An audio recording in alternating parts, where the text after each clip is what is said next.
Welcome. This is the Horror Club India.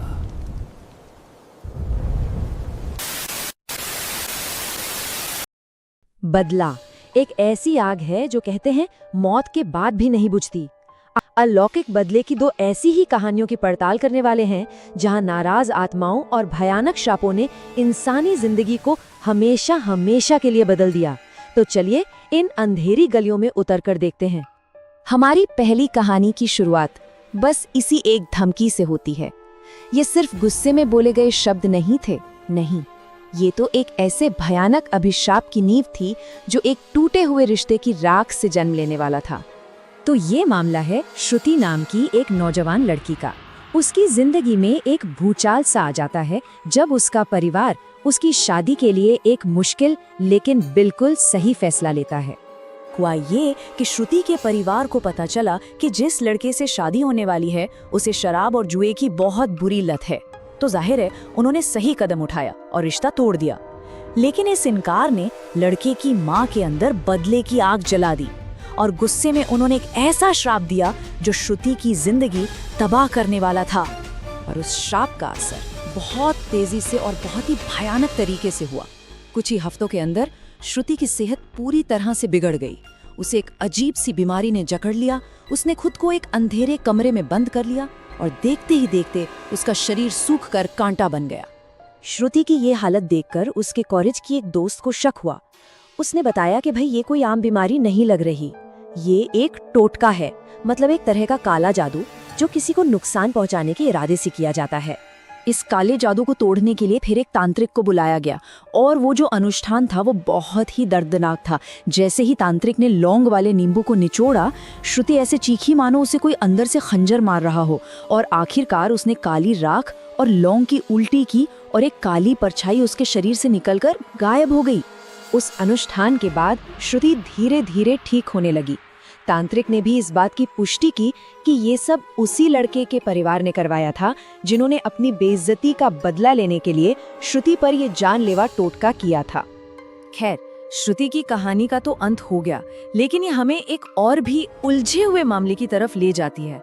मतलब एक शाप तो टूट गया, लेकिन तब क्या होता है जब किसी आत्मा का बदला किसी चीज से, किसी वस्तु से जुड़ जाए। हमारी दूसरी कहानी की शुरुआत किसी श्राप से नहीं होती, बल्कि एक भयानक हत्या और एक रहस्यमय चीज की खोज से होती है।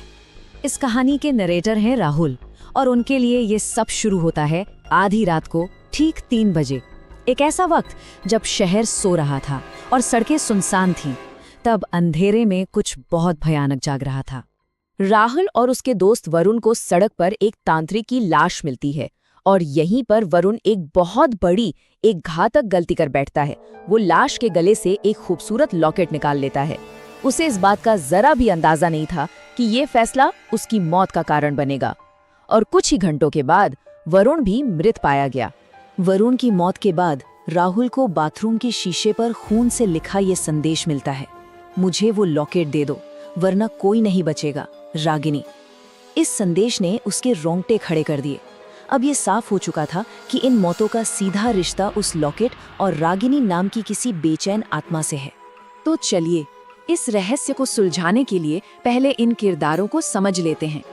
एक तरफ है रागिनी, वो पीड़ित लड़की जिसकी हत्या हुई थी। फिर है कालीनाथ, वो तांत्रिक जिसने अमर होने के लिए उसकी बलि दी। और फिर है राहुल, जो अब इस पूरे जाल में फंस चुका है। और इन सबके बीच में है वो लॉकेट जिसमें रागिनी की आत्मा और उसकी शक्तियां कैद हैं। जैसे जैसे राहुल ने छानबीन की, एक भयानक सच सामने आया। कालीनाथ नाम के एक तांत्रिक ने अमरता पाने के लिए एक अनुष्ठान में रागिनी की बलि चढ़ा दी थी। उसे शक्तियां तो मिली, लेकिन रागिनी की बदला लेने वाली आत्मा भी उसी लॉकेट से हमेशा के लिए जुड़ गई। अब कहानी यहाँ एक बहुत ही दिलचस्प मोड़ लेती है। देखिए, रागिनी को अपना लॉकेट वापस चाहिए, लेकिन एक आत्मा होने के नाते वो उसे खुद उठा नहीं सकती। तो रास्ता क्या है? या तो कोई उसे वो लॉकेट अपनी मर्जी से दे दे, या फिर उसे नष्ट कर दे। और उसे नष्ट करने का भी सिर्फ एक ही मौका है, पूर्णिमा की रात। कहानी का क्लाइमैक्स आता है पूर्णिमा की रात, जब रागिनी की आत्मा राहुल का पीछा कर रही होती है। अपनी जान बचाने की आखिरी कोशिश में राहुल अपने बाइक से पेट्रोल निकालकर आग लगाता है और उस श्रापित लॉकेट को आग में फेंक देता है। लॉकेट के जलते ही रागिनी को तो मुक्ति मिल जाती है, लेकिन उस भयानक आग में राहुल अपने दोनों पैर हमेशा के लिए खो देता है।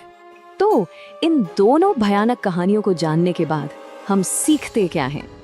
चलिए कुछ ऐसे कॉमन पॉइंट्स पर नजर डालते हैं जो इन दोनों किस्सों को एक दूसरे से जोड़ते हैं। देखिए, दोनों ही कहानियों के केंद्र में है बदला, एक में श्राप के जरिए और दूसरे में एक श्रापित वस्तु के जरिए। दोनों में अलौकिक शक्तियों का इस्तेमाल होता है, अनुष्ठान किए जाते हैं और दोनों का अंत बहुत भयानक परिणामों के साथ होता है। ये दिखाता है कि बदले की कीमत लेने वाले और देने वाले दोनों को ही चुकानी पड़ती है। और आखिर में ये कहानियां हमें एक सवाल के साथ छोड़ जाती हैं।